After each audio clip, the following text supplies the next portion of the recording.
आप सब लोगन के प्रणाम।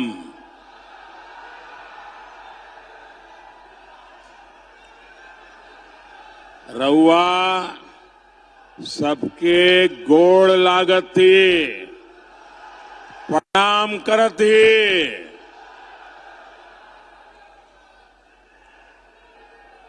ऐसा लग रहा है आपने जेएमएम और कांग्रेस को दिन में ही तारे दिखा दिए।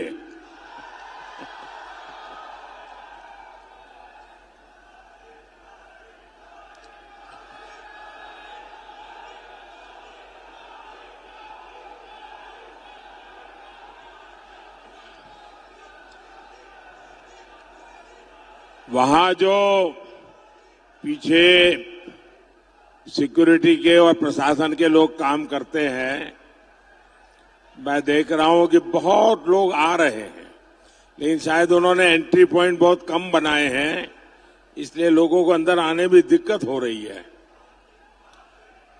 अच्छा होगा, अब एकदम पीछे आना है तो आने दीजिए, इतनी स्क्रूटिनी करने की क्या जरूरत है।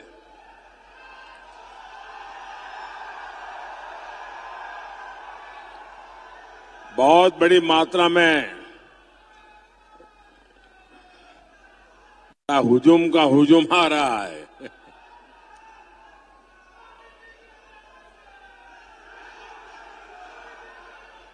शायद यहां से मेरी बात वो प्रशासन वालों को सुनाई देगी कि नहीं मुझे मालूम नहीं, अदरवाइज यहां के कोई व्यक्ति जाके वहां समझाएं ताकि ज्यादा लोग अंदर आ सकें।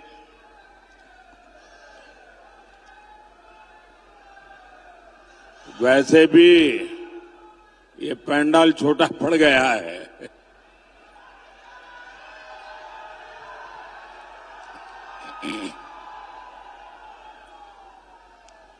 साथियों, मैंने लंबे अरसे तक पार्टी के संगठन का काम किया है। यहां झारखंड में भी हर इलाके में जाया करता था, चुनाव लड़वाए भी हैं, चुनाव लड़े भी हैं, लेकिन सुबह 10 साढ़े 10 बजे इतनी बड़ी रैली करने की हिम्मत मैं नहीं कर सकता था।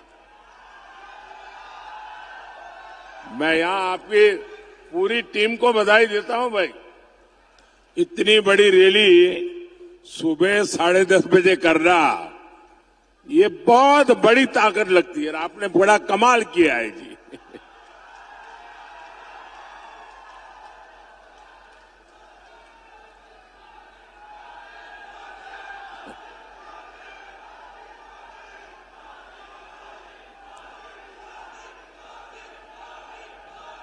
ये धरती शहीद नीलांबर पीतांबर की धरती है। मैं इस धरती को प्रणाम करते हुए इतनी बड़ी रैली, इतनी बड़ी संख्या में माताएं बहनें, आपका ये आशीर्वाद, आपका ये प्यार मैं कभी नहीं भूल सकता हूं।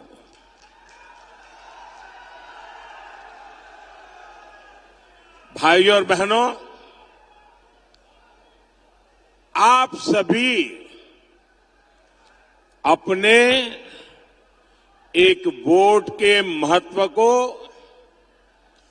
बहुत अच्छी तरह जानते हैं। 2014 में आपके एक वोट ने ऐसा काम किया कि पूरी दुनिया भारत के लोकतंत्र की ताकत को सलाम करने लग गई थी।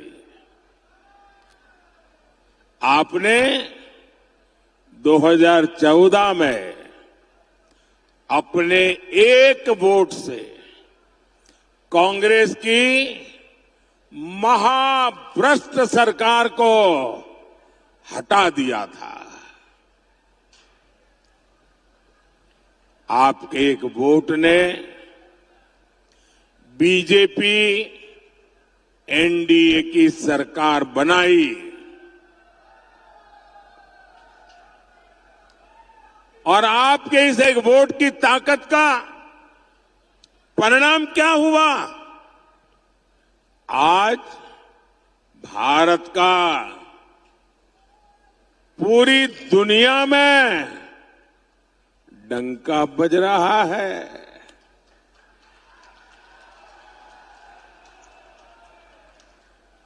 500 साल से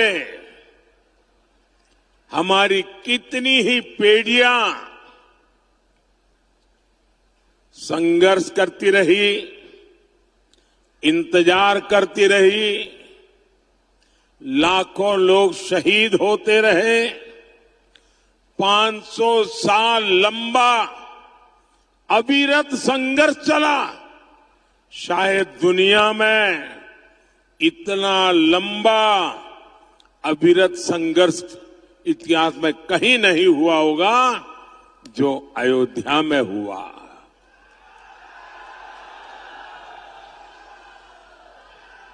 आपके वोट की ताकत देखिए, आपके वोट की ताकत देखिए।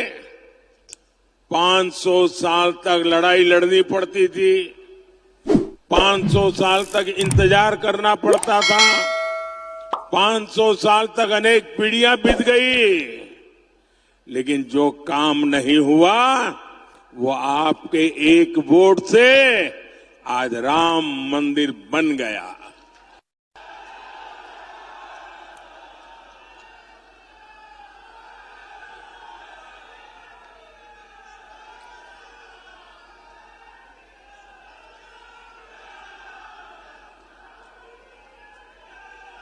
देश आजाद हुआ, जम्मू कश्मीर में आए दिन खतरे की घंटी बजती रहती थी। जम्मू कश्मीर का क्या होगा चिंता रहती थी।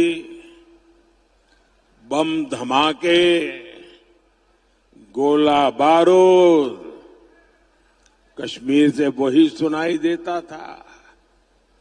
आपके एक वोट की ताकत देखिए। आपने जम्मू कश्मीर देखा भी नहीं होगा, लेकिन आपके वोट की ताकत देखिए।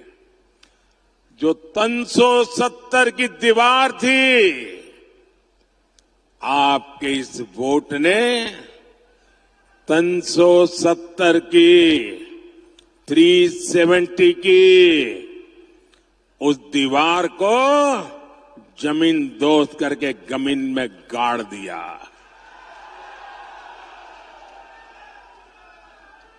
आए दिन हमारे झारखंड में, छत्तीसगढ़ में, उड़ीसा में, बिहार में, आंध्र में पशुपति से लेकर के तिरुपति तक नक्सलवाद, आतंकवाद फैला करके यहां की धरती को लहूलुहान कर देता था। कितनी माताएं अपना जवान बेटा खो देती थी। पाल पोस करके बड़ा किया बेटा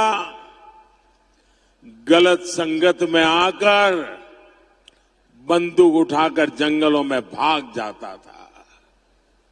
आपके एक वोट ने कितनी माताओं की आस पूरी की, बच्चों को बचा लिया। आपके एक वोट ने इस धरती को लहूलुहान करने वाले नक्सलवादी आतंकवाद से मुक्ति दिला दी। ये आपके एक वोट की ताकत है। साथियों, याद करिए कांग्रेस के समय क्या हाल था। यहां बम फूटते थे, आतंकवादी गोलियां चलाते थे, निर्दोषों को मौत के घाट उतारते थे और दिल्ली की सरकार पाकिस्तान को लव लेटर भेजती थी, लव लेटर। अमन की आस लगाती थी, अमन की आस।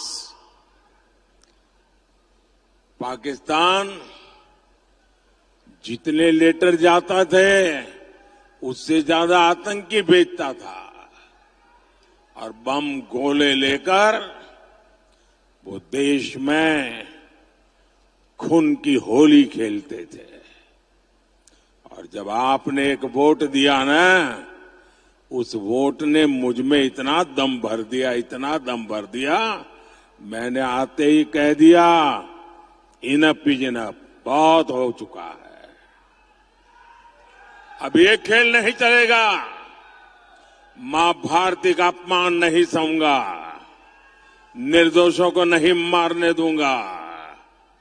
आज नया भारत डोजियर नहीं भी देता, ये नया भारत है घर में घुसकर मारता है। सर्जिकल स्ट्राइक, एयर स्ट्राइक के तमाचे ने पाकिस्तान को हिलाकर रख दिया था। पहले एक समय ऐसा था, कोई महीना ऐसा नहीं जाता था कि जब झारखंड, बिहार के इस इलाके से देश की सेवा करते करते हमारे नौजवान सीमा पर शहीद न होते हो, कश्मीर में शहीद न होते हो और तिरंगे में लिपेट करके उनकी शरीर वापस न आते हो। ये हर महीने चलता था। आज वो सब बंद हो चुका है। ये आपके वोट ने किया है। एक वो स्थिति थी जब आतंकी हमले के बाद कांग्रेस की डरपोक सरकार दुनिया भर में जा जाकर रोती थी। ये स्थिति कि पाकिस्तान, वो वक्त चला गया जब हम दुनिया में जाकर के रोते रहे। आज स्थिति ये है, पाकिस्तान दुनिया भर में जा जाकर के रो रहा है। बचाओ बचाओ चिल्ला रहा है। आज पाकिस्तान के नेता कांग्रेस के शहजादे को पीएम बनाने के लिए दुआ कर रहे हैं, लेकिन मजबूत भारत तो अब मजबूत सरकार ही चाहता है। ये दृश्य दिखाता है पूरा हिंदुस्तान में से हर कोई कहता है मजबूत भारत के लिए मजबूत सरकार, मजबूत सरकार के लिए मोदी सरकार। फिर एक बार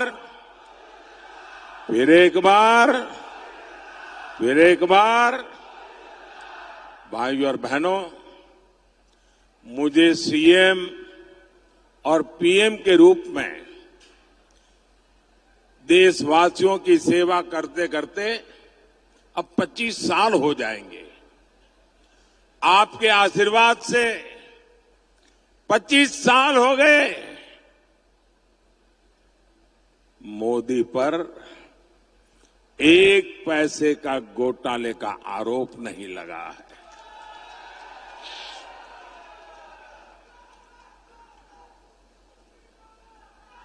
और मेरे लिए तो मेरी ये मां बहनें बैठी है ना, उनकी दुआ, उनके आशीर्वाद ही मेरे लिए बहुत है, काफी है। मुझे जीवन में और किसी की जरूरत नहीं है जी। मैं आज भी पद, प्रतिष्ठा, सुख, समृद्धि, इन सब से दूर वैसा ही हूं जैसा आपने मुझे यहां भेजा था। मोदी मौज नहीं, मिशन के लिए पैदा हुआ है। जेएमएम कांग्रेस के नेताओं ने भ्रष्टाचार से अपार धन संपदा खड़ी की है। मेरे पास अपनी साइकिल भी नहीं है, न मेरा घर है। साथियों, संपत्ति हो, राजनीति हो, सब कुछ ये अपने अपने बच्चों के लिए अर्जित कर रहे हैं। ये उनके लिए विरासत में ढेर सारी काली कमाई छोड़कर जाएंगे। लेकिन मोदी को किसके लिए छोड़ना है भाई? आगे कुछ रखा ही नहीं है, पीछे भी कुछ रखा नहीं है।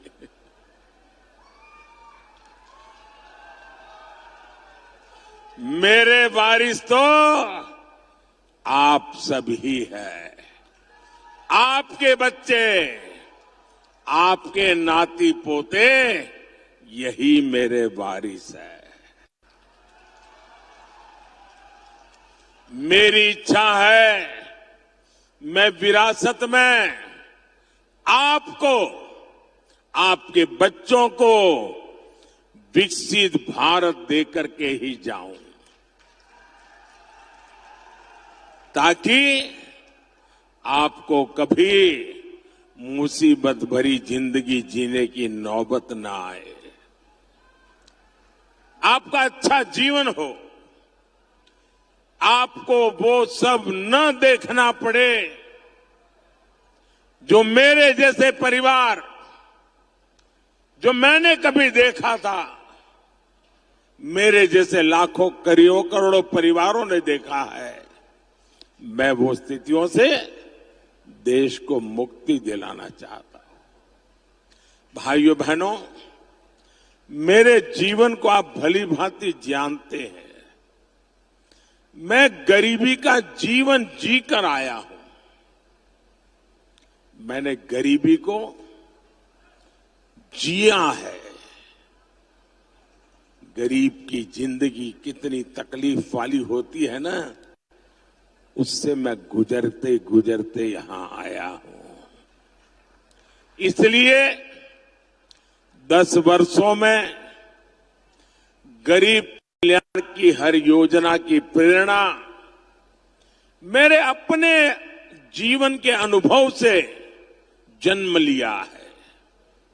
जब आज मैं लाभार्थियों से मिलता हूं तो खुशी के मारे मेरी आंख में से आंसू निकल आते हैं।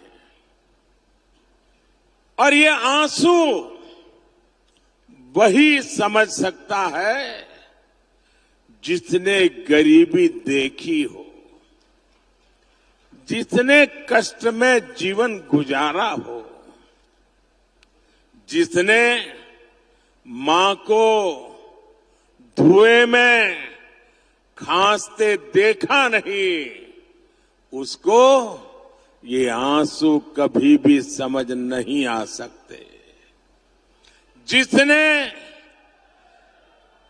अपना पेट बांधकर मां को सोते नहीं देखा, जिसने लोटा भर पानी पीकर मां को भूख मिटाते नहीं देखा, जिसने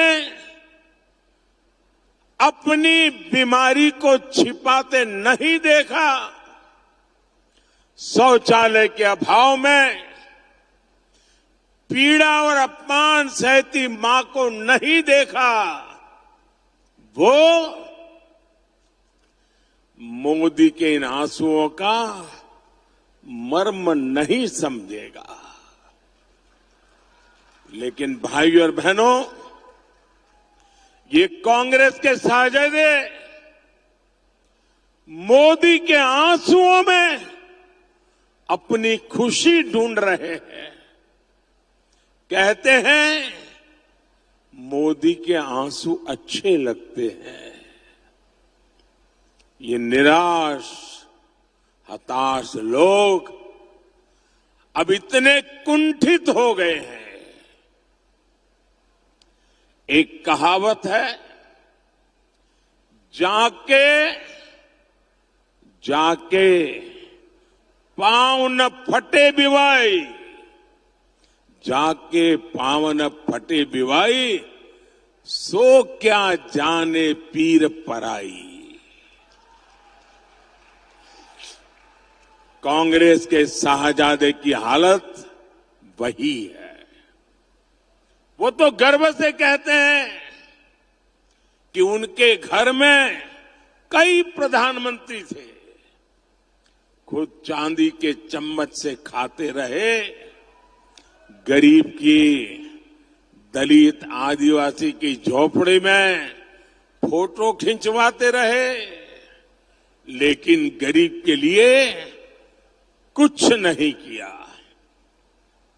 मोदी के 10 साल के सेवा काल में 25 करोड़ देशवासी गरीबी से बाहर निकले हैं।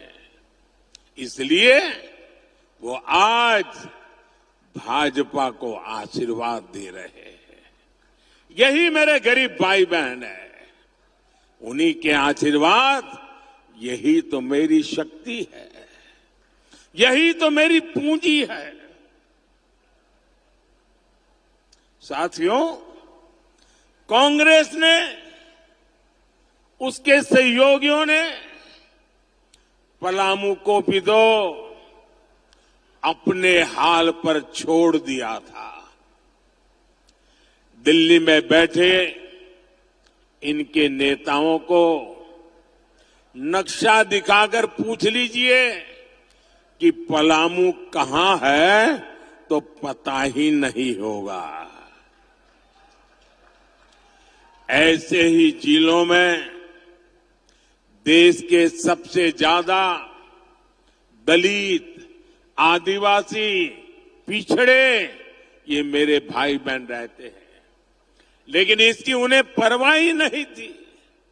ऊपर से ऐसे जिलों को पिछड़ा जिला कहकर पलामू को अपमानित किया जाता था। ये तो बैकवर्ड डिस्ट्रिक्ट है, बैकवर्ड डिस्ट्रिक्ट, यानी कोई अच्छा अफसर यहां आने को तैयार नहीं। ये हाल बना के रखा। आपने मुझे 2014 में सेवा का मौका दिया। मैंने कहा ऐसे नहीं चलेगा।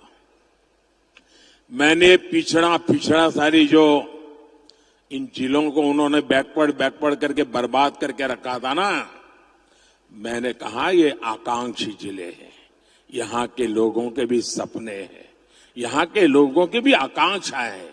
मैं उससे मरने नहीं दूंगा, मैं उसमें नई जान भर दूंगा और मैं इन आकांक्षी जिलों को होनहार जिला बना करके रहूंगा। पहले अफसर ऐसे जिलों में आने से डरते थे। अफसरों को लगता था कि यहां पोस्टिंग मतलब मेरा पनिशमेंट पोस्टिंग हो गया, सजा देने के लिए मुझे तैनात किया जाता था। मैंने देश के सबसे अच्छे अफसरों को पलामू में लगाया। अब मेरे पलामू के लोगों की मेहनत देखिए। पलामू में आकांक्षी जिला कार्यक्रम से शुरू होने से पहले और अब आसमान जमीन का फर्क आ गया है। 100 में से सिर्फ 14 गरीब परिवार ऐसे थे जिनके पास पक्के घर थे।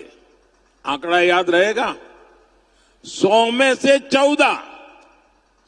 आज पलामू में करीब करीब हर परिवार के पास पक्का घर हो रहा है।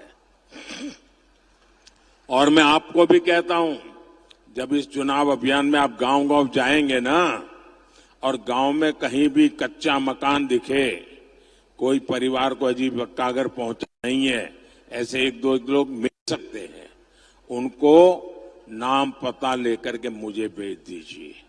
मैं आपको गारंटी देता हूं, तीसरे टर्म में जब मैं अगली बार प्रधानमंत्री बनूंगा, उनका घर पक्का बना करके दे दूंगा। और आप लोग भी मुझे जानते हो नहीं जानते हो, आप मान लीजिए मेरे लिए आप ही मोदी हैं, जाके गारंटी दे देना।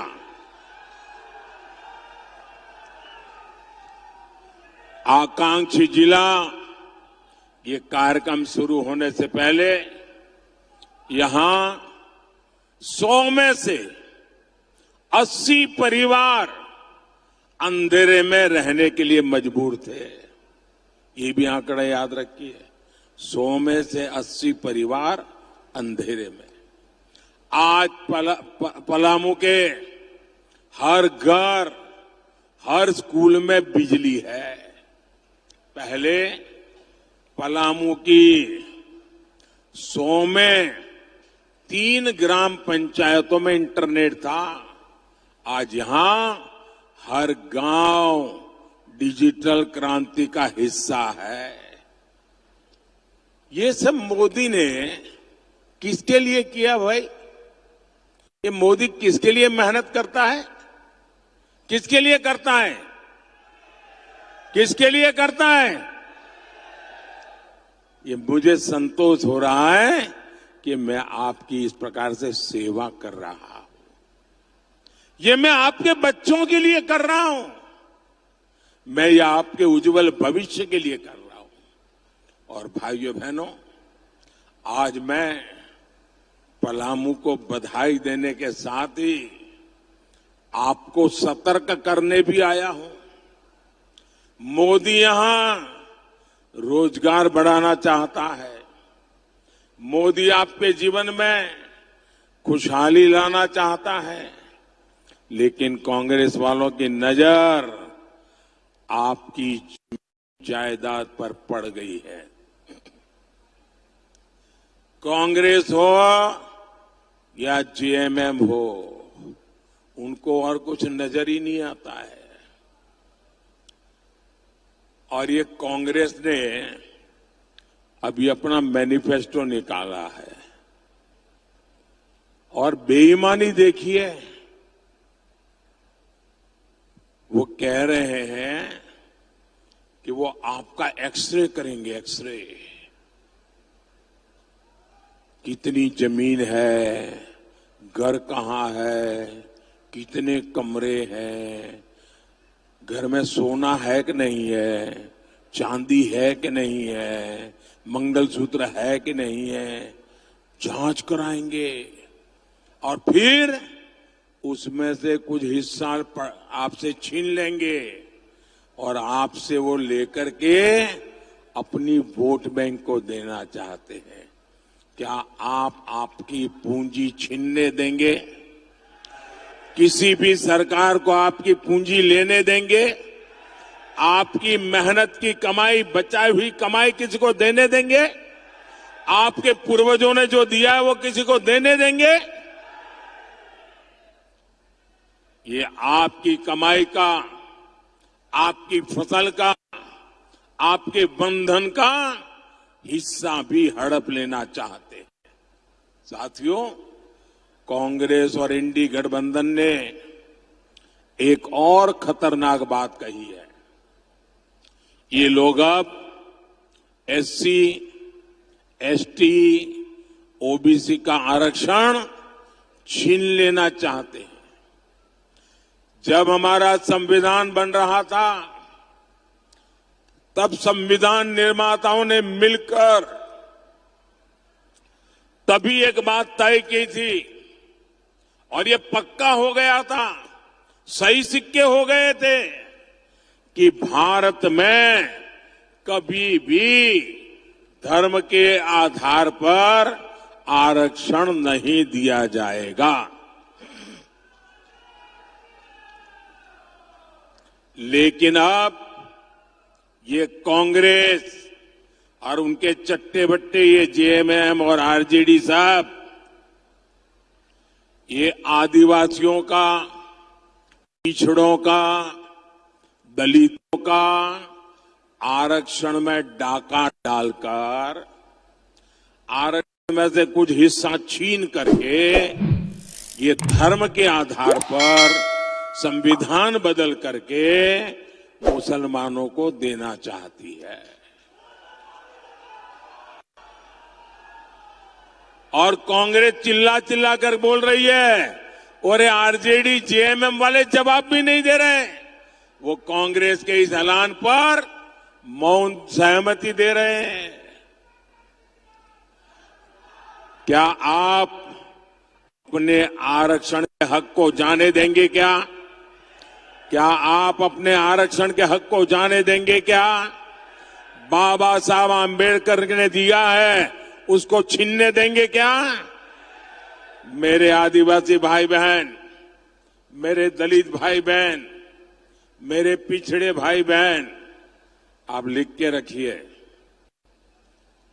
ये मेरी गारंटी है कि जब तक मोदी जिंदा है, जब तक मोदी जिंदा है, दलितों के, आदिवासियों के, पिछड़ों के आरक्षण में से रत्ती भर मैं धर्म के आधार पर उनकी वोट बैंक को नहीं देने दूंगा। मैं संविधान पर कोई भी छेड़छाड़ नहीं करने दूंगा। साथियों, भाजपा ने, एनडीए ने हमेशा आदिवासी हितों को सर्वोपरि रखा है। ये मेरा सौभाग्य है कि मैं देश का, ये मेरा सौभाग्य है कि मैं देश का पहला प्रधानमंत्री हूं जो उल्हातू गया, भगवान बिरसा मुंडा के गांव गया। साल 2025 भगवान बिरसा मुंडा का 150वां जन्म जयंती वर्ष है। मोदी ने तय किया है मेरे तीसरे प्रधानमंत्री के कार्यकाल के दरमियान हमारे बिरसा मुंडा जी के 150वीं जयंती हिंदुस्तान के हर कोने में शान से मनाई जाएगी। बिरसा मुंडा का जन्म, उस जन्म दिवस को जनजातीय गौरव दिवस मनाते हैं। 150 साल निमित्त जनजातीय गौरव वर्ष के रूप में मनाया जाएगा। भगवान बिरसा मुंडा की प्रेरणा से ही मैंने 24,000 करोड़ रुपए की पीएम जन योजना शुरू की। इसका लाभ आदिवासियों में भी जो सबसे पिछड़ी जनजातियां हैं उन्हें होगा। भाइयों और बहनों, बीते 10 साल में मोदी ने आपको पक्का घर दिया है, बिजली, गैस, पानी दिया है। मोदी का तीसरा कार्यकाल शुरू होने दीजिए। जिन जिन लोगों को अब तक मोदी की योजनाओं का लाभ नहीं मिल पाया है, उन्हें भी इसका लाभ मिलेगा और ये मोदी की गारंटी है। साथियों, एनडीए सबका साथ, सबका विकास के लिए प्रतिबद्ध है। यहां झारखंड में आजसू पार्टी और सुदेश महतो जी के साथ उनके मिलकर के आज एनडीए एक ताकत से लड़ाई लड़ रही है।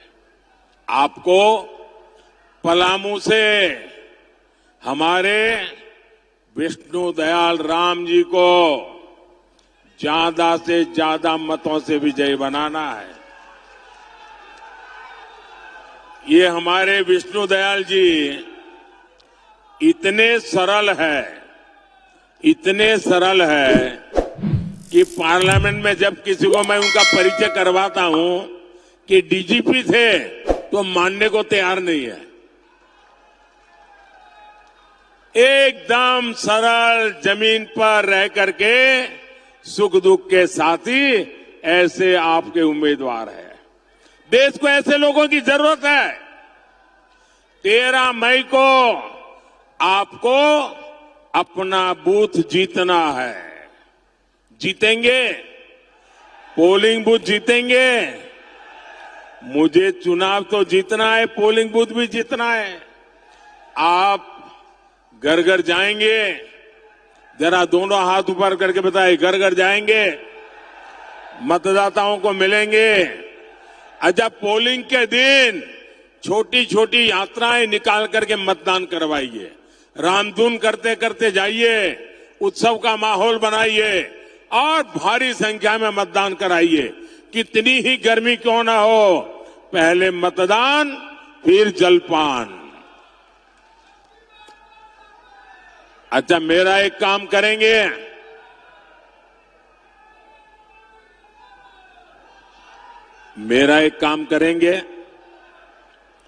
जरा मुझे बताइए, मेरा एक काम करेंगे?